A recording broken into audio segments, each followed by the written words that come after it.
So I'm Jack Miner. I'm the Chief Investment Officer with TEDCO. And TEDCO, as you may know, Dave, is economic development organization here in Maryland. We've been in business for about 23 years, just celebrated our 23rd anniversary. Great. And one of the early economic development focuses for a state. And one of the other things we started doing at an early stage was using state capital to invest in early stage technology companies. And we've been doing that for a while. And that's what our team does within TEDCO. So we invest in early stage technology companies and direct it into different areas on behalf of the state, whether it's life sciences or cyber technology. Those are areas that we focus on. So a lot of the things that you and I've talked about in the past, my guest today is David Brophy.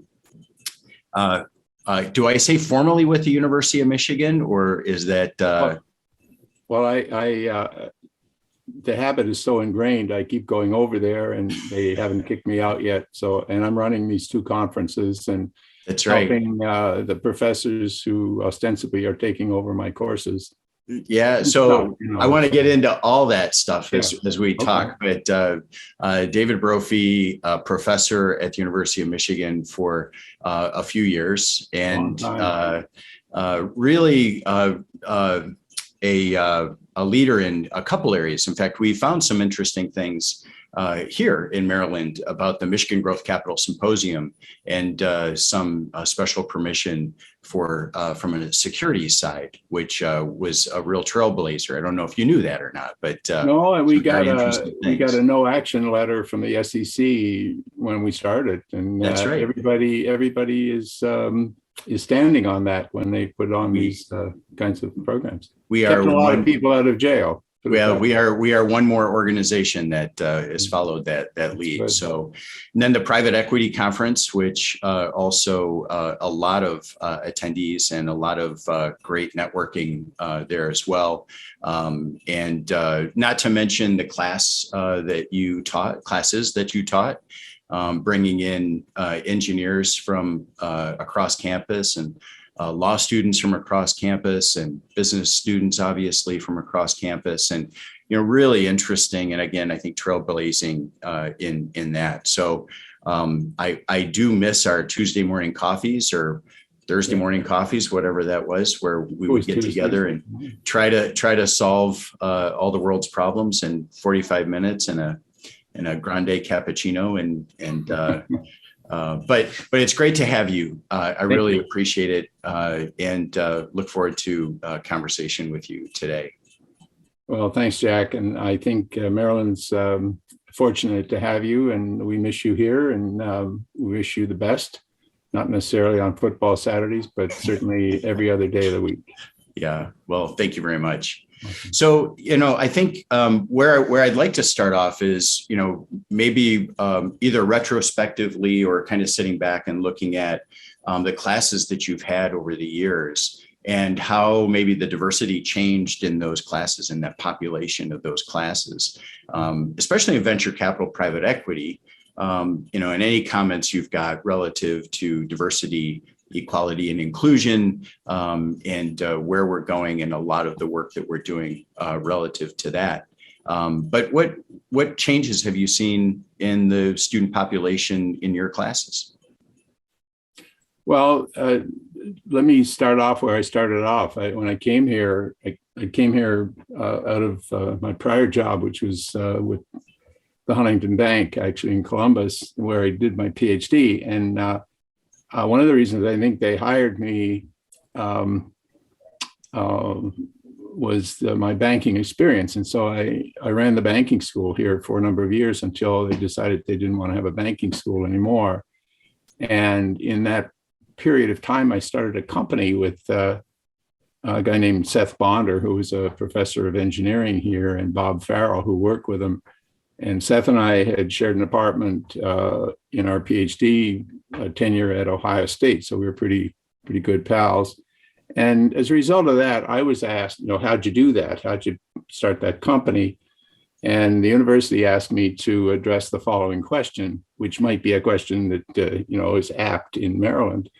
Why do we have so many startups that either leave town to succeed somewhere else or flame out? And so out of that came a book, which basically pointed to what should have been obvious, which we didn't have, a capital market, certainly a venture capital market. And that book was never a New York Times bestseller, but the governor did read it. And we got a lot of the things going as a result of that you see today in Maryland, for example, the very thing you're doing. MEDC was a direct, I think, offshoot of the book and so on and so forth. So this is a stem winder, I know, but I'm working toward the answer to your question. And so what I had found in my research that took me all over the country was that a lot of capital came to Michigan from other places because the entrepreneurs here, and there were a ton of them, as you might imagine, very strong engineering state. There was no such thing as venture capital in Michigan. And so there was money coming in here from Europe and Asia and other parts of the country and so on and so forth. And that gave me the notion or the idea for the symposium, for the Growth Capital Symposium, so that I could scarf up as many good companies as possible and invite investors from around the country and indeed from around other countries as well to come here and see what was going on. Well, the intention there was certainly to help with the import of capital, but also to energize and encourage local investors to hop on the train and join in and so on. And that led me to think, well, gee, people here don't know very much about, especially our students. And, our finance group in the business school was pretty institutional and,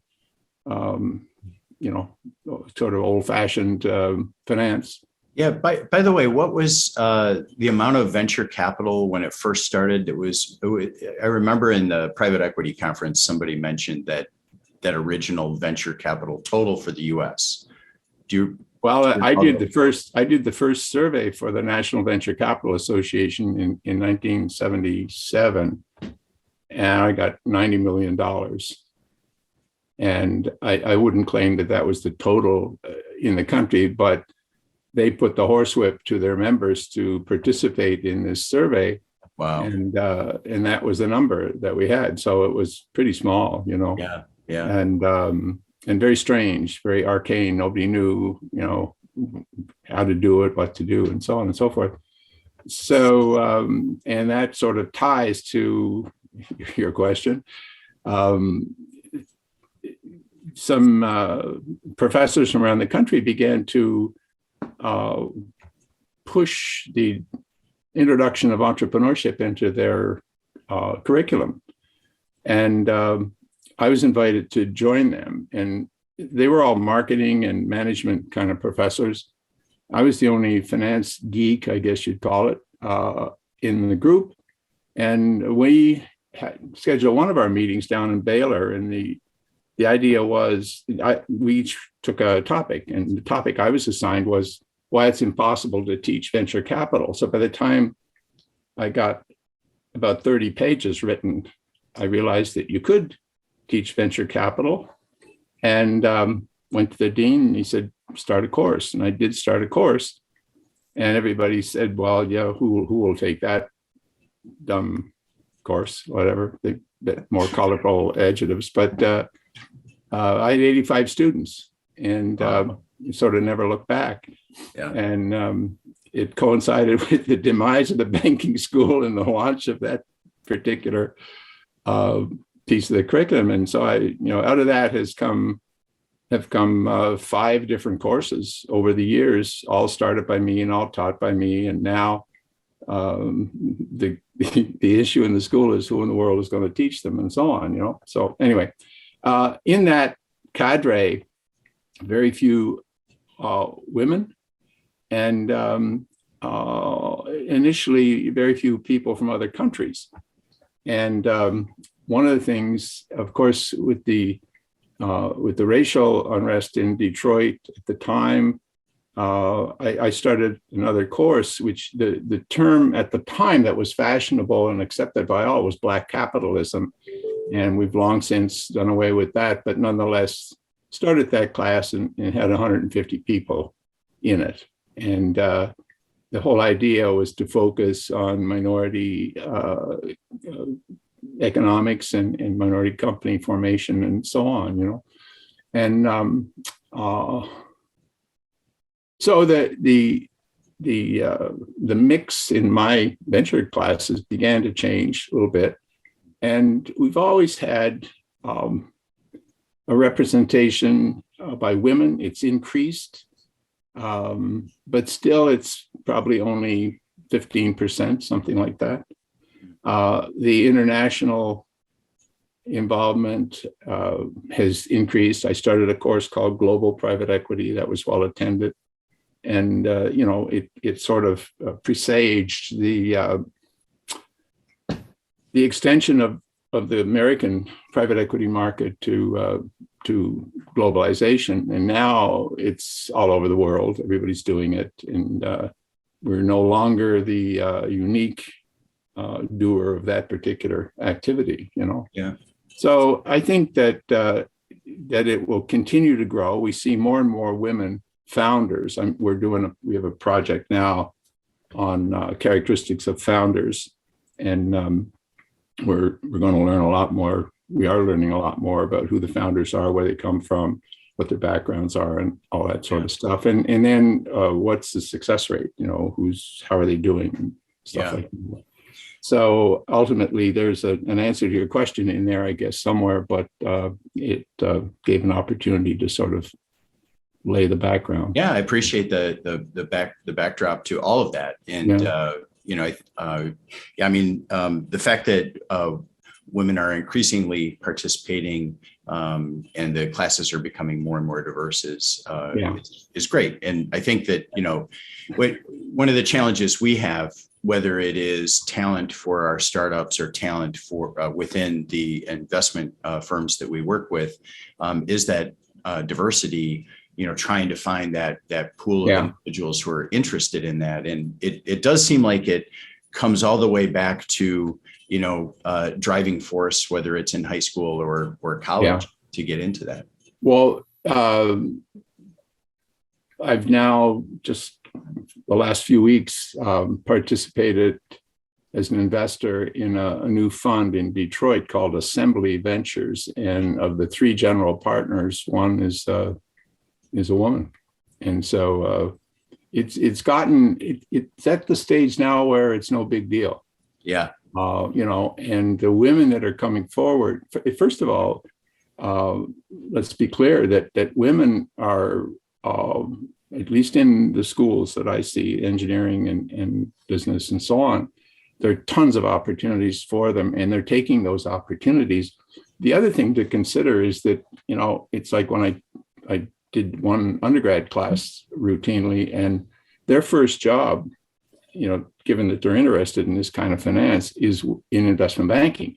So the venture capital is the job after the first job they start. And so you can't exactly tell from the immediate employment of women where they ultimately end up. And so the more conventional way is that you do well with a company or whatever, maybe a tech-based company, and someday over the rainbow, you and a couple of other partners form a fund. It might be all women. It might be our assembly group. But it does feel like there's a lag to that, right? It feels like, you know, first-time fund managers, first-time fund are a real challenge, right? Yeah. I think the same is true first-time entrepreneur, you know, and so getting that experience under your belt is a bit of a lag, even though they may be, you know, nosing their way in, and the diversity continuing to improve. It just feels like there's a little lag with that.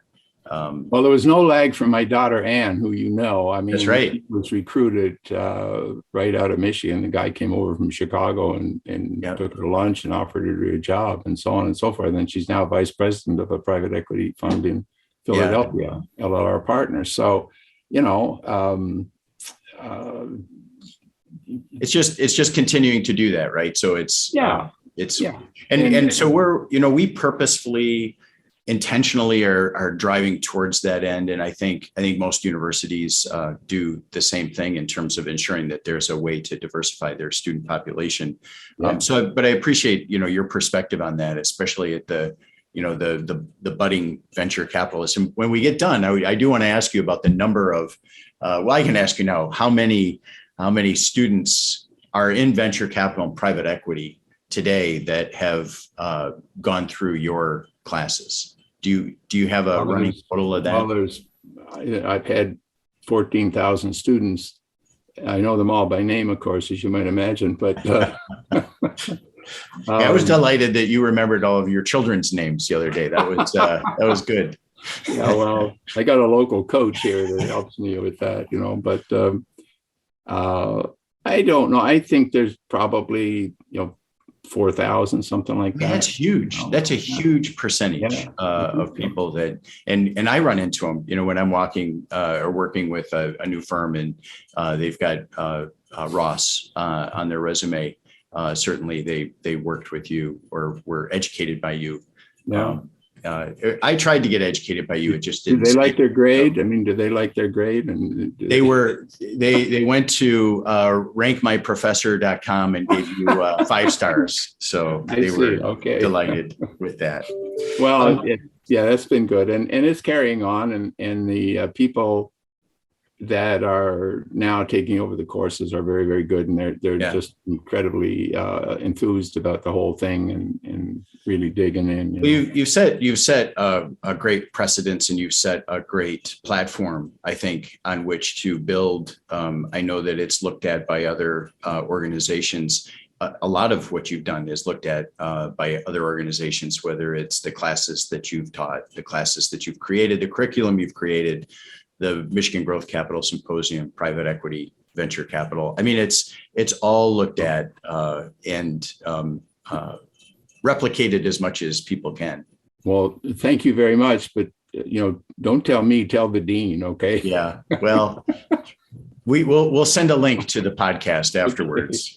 But trying to find a way to get royalties for all that would be the challenge, I think. I think so. Or I think recognition. Yeah. And so the you were talking about the investments and the investment in the venture fund, and I want to pivot a little bit into the book that you're working on right now. Okay.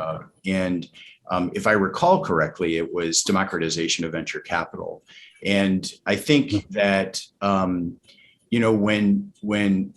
I have 3 states now that I've worked in, Michigan, Ohio, and now Maryland. And we're all faced with the same challenge. It's just a different version of the same challenge. And that is, how do we get capital into our startup companies? And I want to see where you're headed with that, as much as you're comfortable talking about with respect to the book. But I find it really very interesting, and I think COVID has changed the way we do things. So I'll let you talk about that. So the core of the idea goes way back to the start of the symposium, and as I mentioned earlier, the reason I started that was because I knew that if we were going to get to back up, our manufacturing and auto industry was sagging. Little did we really realize at that time that we were leaving the industrial economy and entering the knowledge and service economy. If we'd known that, it might have been like opening or closing a door, but we didn't. We just thought this was another cycle, and so on and so forth. And so this idea of driving all of us towards providing funding for crazy new ideas, this is what they sort of were thought to be, really was providing the successor industry. And every talk or whatever that I would ever get, I would say, look, we need another industry as this fades. It wasn't that people didn't want cars anymore, but, Germany and Japan were on their feet now from World War II, and they were making cars, and we now have international companies that are in the US making cars and so on and so forth. So all kinds of things were hitting on the core industry of Michigan. So we needed a successor industry, and it had to be tech-based. Just look around you and you would come to that conclusion. And, the purveyors of technology, for the most part, aside from the local industry, the auto industry, which had a lot of tech in it and so on, that never got out, by the way, it was always kept inside, but were the universities. And the universities, getting the University of Michigan to do anything about this was like turning the Queen Mary with a canoe paddle, very, very difficult. And they finally now they've got great tech transfer. They've changed the name to Innovation Office or something. And that was, that was the whole drive and purpose for doing all this. So when you come down to what we need still, and the issue that is common, let's say in the Midwest. Sorry, somebody's calling. Pardon me. We all have the same disease. We've got Midwestitis or something like that. We've been considered a flyover state by the coastal investors for a long time. And lo and behold, when people look around, they see that most of the smart people, many of the smart people anyway, neither coast, come from the Midwest. And they come from Michigan, and they come from Northwestern, and they come from Chicago and whatever, all these places. And son of a gun, you don't find sturdy venture capital communities having been developed in these places. And one of the sidebar objectives of the symposium was to say, look, guys, this guy just came in and invested in this company, and he's now moved it and he's taken it public. Yeah. Why the hell didn't you invest in it? Look at what you're losing by not doing this. Yeah. We'd still rather, we got old capital here, and old capital is hard to change. Yeah. And it's coming around now, but we still, this last year, according to the Michigan Venture Capital Association, for every $1 of investment from Michigan investors, $9.70 was invested in our local startups and local growth companies from out of state. Fantastic. And we wave that flag and say, boy, isn't that great? They love it. What are you missing, man? Come on. Why aren't we investing the $9.70 and building up our investment community? So that outside match is from outside the state. That is. Okay. So now what I've got I bought personally. I bought Crunchbase. Yeah. And I've got every deal that Crunchbase has ever recorded. And I know where it is. I know who it is. I know Jack Miner was the founder or whatever. Yeah. And when he founded it, and I can track him, and I'm doing that doggedly. And we're gonna have we'll have a way of tracking these things over time. And I'll donate that to the school. The Bentley Historical Library, you're familiar with that. They've now got all the symposium books, and they're building. They devoted a whole piece of the library to entrepreneurship in Michigan, and the symposium is the core of it. Oh, very cool. So this is going to last. Yeah. So anyway, what we'll be able to do is track every investment, and we know now where the out-of-state investment is coming from. Yeah. And son of a gun, we know where money from Michigan is growing. So we not only, we don't eat our own cooking. I don't understand it, So anyway. Yeah. And so how much of that is just the consultant's edict, where, you have to get somebody from at least 60 miles away and bring them in for them to be an expert. That same kind of analogy into all good companies have to be out of state. All good investors have to be out of state. So you're saying I should have moved before I tried to save Michigan? Was that it? Nobody. No, it's not. What I'm trying to square is the fact that you're right. I mean, we've got all the smart guys come from somewhere else. Yeah.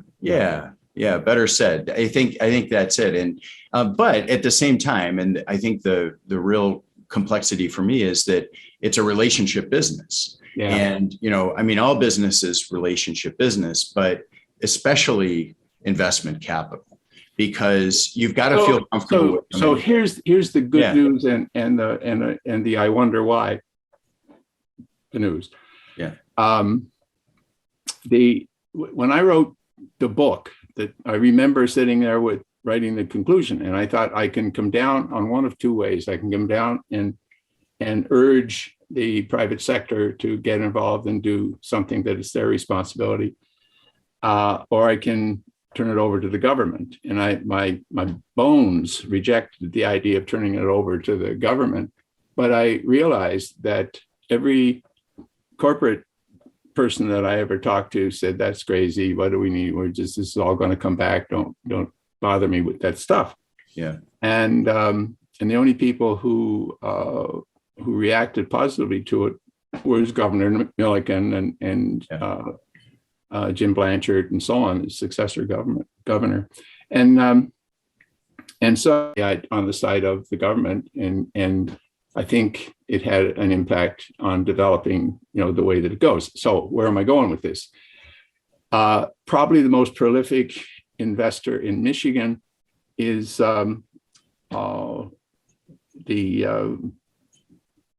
Venture Detroit, I think it's called. And they've done something like 198 deals, okay? And so they're in at the front end, the very, very front end. And this may be what you guys are doing as well. And the big absence here is certainly for the B, C, and D rounds. Mm-hmm. Increasingly, I think we're seeing that early stage, more or less government provided money, helping get companies off the ground. Mm-hmm. But once off the ground, if you don't have a parachute or a rocket on your company, rough landing. It's a rough landing. Yeah. And so we do see the same thing here. Yeah. Yeah, of course. And why not? And so the positive side of it, if you want to say it that way, is that as we send people from University of Maryland or University of Michigan or whatever to the West Coast or the East Coast or whatever, these people influence those investors out there. And programs like the symposium, and the symposium has been knocked off by so many places, it's all over the place. Every man and his dog has one on a street corner, so to speak. And so these things are having an effect. And it's also the case that those investment groups are recognizing now that Michigan pumps out technology, mm-hmm. By the ton. Mm-hmm. And so does Ohio State, and so does Illinois, and so does everybody in Maryland and whatever, Yeah. And so why not? And now with the blessing, put it that way, if you can say it that way, of COVID, is that we're all Zoom addicts now. Okay. And I remember my favorite example. I had a company in Michigan that I thought was reasonably good. So I called one of our alums on the West Coast with a name venture capital fund. And he said, "Oh, that sounds great. Have them move out here and we'll take a look at them." And this was what year? And this would have been in the 80s, Yeah.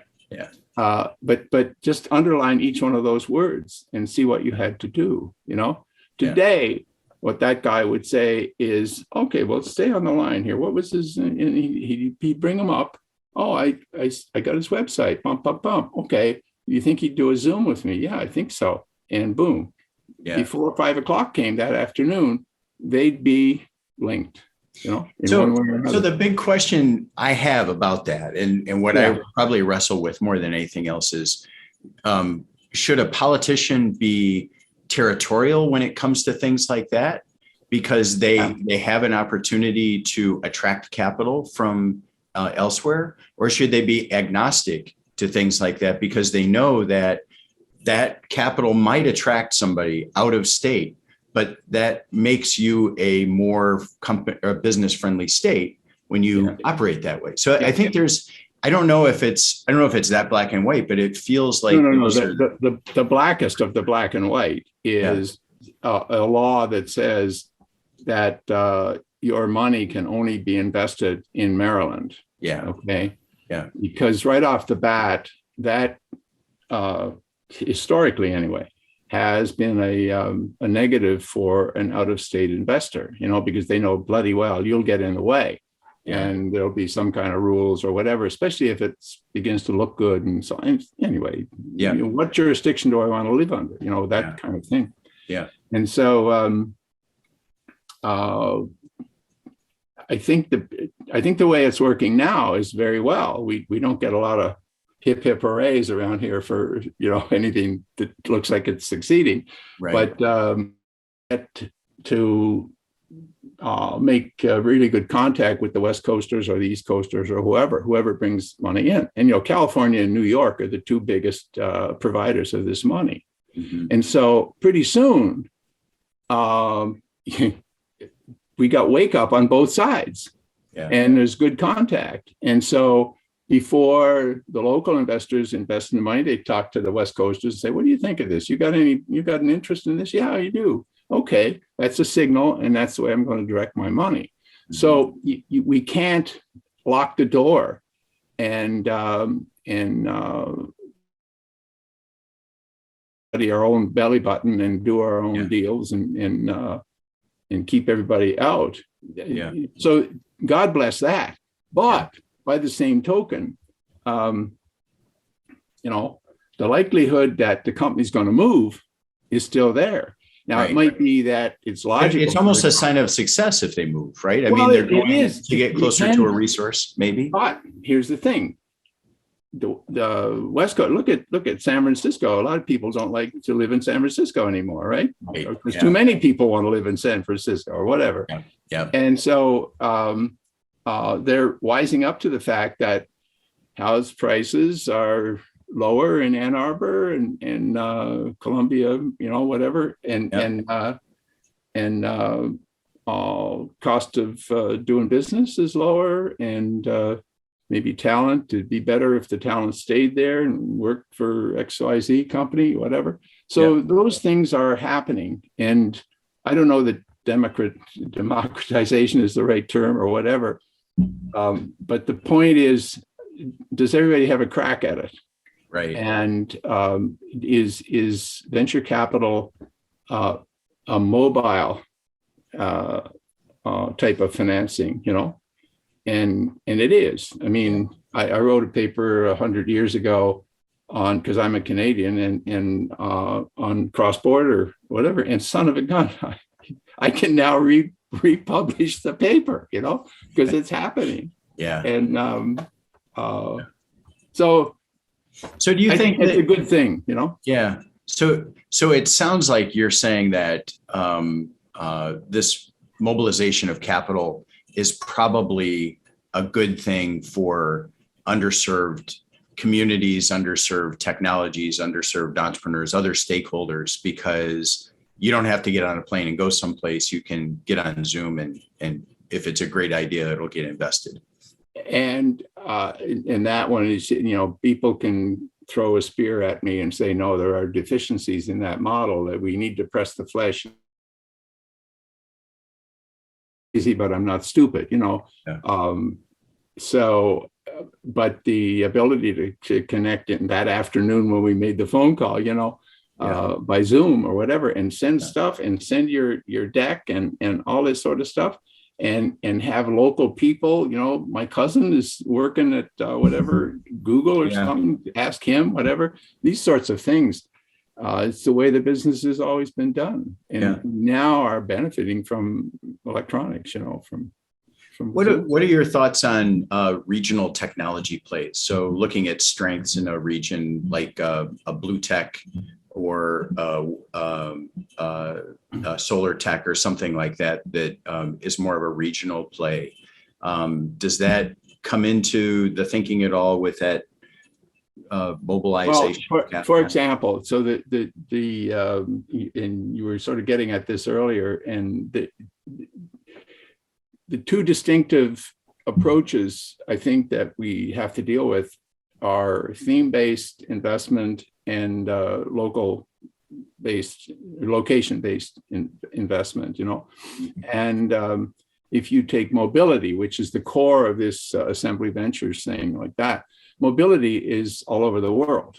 And so for an investor, if you present that to an investor, and the investors are long-headed people and people with a wide view, as an investor, I don't care where the money was earned or where if it was like we say Detroit and Berlin are the two posts here, the two goalposts, and all that means is it's cross-border, and I'm sure that Asia and so on will in Latin America will find their way too.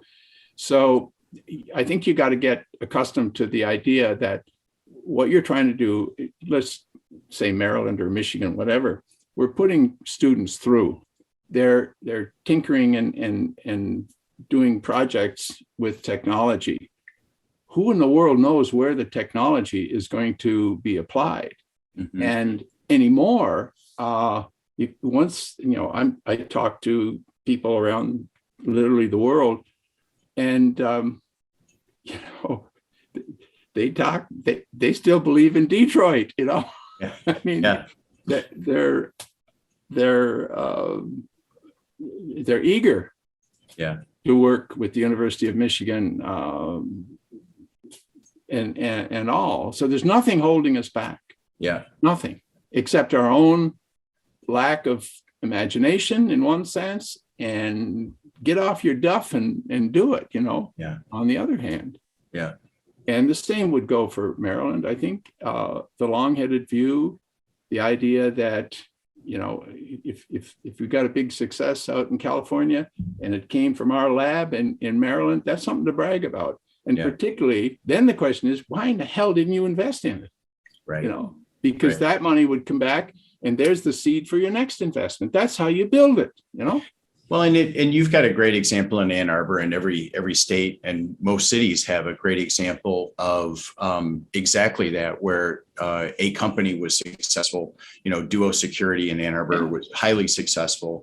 The founder had the foresight to stay there and say no to moving out, and felt capable that all the resources were there. Well, now you've got dozens of angel investors, seasoned executives, and others, and I guess that's where I'm coming from relative to the point about either being agnostic about where the capital goes and just let the companies do what's right for the company, or sharpening your elbows and saying, there's a certain play in. And tightening the rules around that. I don't know. It's funny. I mean, to my mind, the biggest, and I'm biased, and others may disagree, of course, and I recognize why this thing exists that I'm going to tell you about in a minute here. I sat with the MEDC person and a couple of other people last week, and every time the idea of company formation and growth and so on come up, it was about jobs. Now I understand jobs. I used to have one, and liked it very much.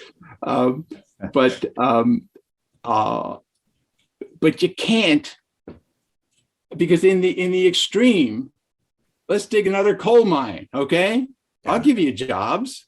But, Yeah. and that's a ridiculous, maybe, although go ask the guy from West Virginia, maybe it's not, Yeah. But I think you gotta invest in, you have to put money behind that great new idea that it just popped out of the lab at Michigan or Maryland or wherever it is, and let it flow, let it go wherever it goes. But if you invest in it, you've got an anchor in it. You got a handful of it, and the more that company succeeds, the more people are going to say, wow, where'd that come from? Michigan. In the early days of my John the Baptist career here on the West Coast, the standard question would be, there were two standard questions. Number one, what's ever come out of Michigan? Wow. Yeah. And the other was, what are the locals doing? Yeah. If the locals aren't doing it. Yeah. The name's Tucker, not Sucker. Yeah. Yeah. I'm not going in. Are you crazy? Show me a good, solid local investor who could be my partner, who could be my eyes and ears, and I'll invest. Right. And, anyway. Are you seeing that go away? Well, I'm seeing it go away because you want the eyes and ears. Here we are. Sure. We're on Zoom, right? That's true. Yeah. And so that now you and I are best friends. We've always been best friends. But now I've met you for the first time today, let us say. Yeah. And then I know you, you know me, and we got the basis for another connection, Yeah. So that's a wonderful thing. Yeah. The other thing is I just read this about this book where the guy says in 2050, Michigan will be the best place in the country to live. I know. And, my wife is trying to burn that article so that nobody goes up for a second home. Yeah. And she's the only one to have read it, right? but honest to God, here's what that's doing for me. And I was doing this before I read the article. I'm tracking where the deals are in Michigan. Okay. And I'm tracking these smart zones that the government ostensibly is running and so on. And I'm looking at the cluster that's developing up in Houghton, Michigan, and around Traverse City and so on, because it's not just Detroit. Right. And it shouldn't be just Detroit. And if the guy is even half right that Michigan will be a great place to live, how in the hell are we going to provide for the people who want to live in the northern part of Michigan? Yeah. And if you say it's too cold up there, remember that it's below the southern boundary of Canada, where the sturdy people live. Okay. Oh, pride of ownership there. I think. You go. So I think you're hitting on something that I don't know that we're going to have an answer to for years, maybe. I think it might be an IRS question more than anybody else, and that is, where do you work? Where do you work? We've got people on our team that work from home. We've got people, employees of our companies that work remotely. We've got consultants who do our IT support overseas. I mean, the job location has become a really loose definition. Because you can be in the office, you don't have to be in the office. And it just seems to me, because it's not about jobs, it's about tax base, right? So we want the jobs, we want the people living here, pay taxes. And so if that's the math, then it's an IRS question, because we certainly can't, as a investor in a company, dictate where the employees live.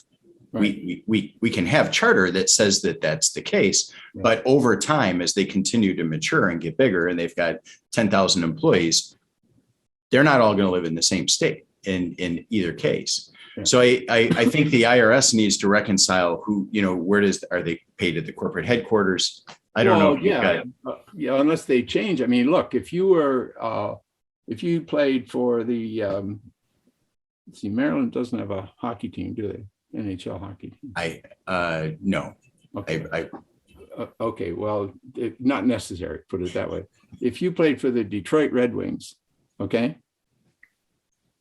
And you, last night, you played over in Chicago. You played the Blackhawks in Chicago. Okay. The IRS would tax you as follows, and Illinois and Chicago would tax you as follows, because you earned money last night playing hockey in the city of Chicago. So there's probably Chicago tax, there's probably Illinois tax, there's probably federal tax.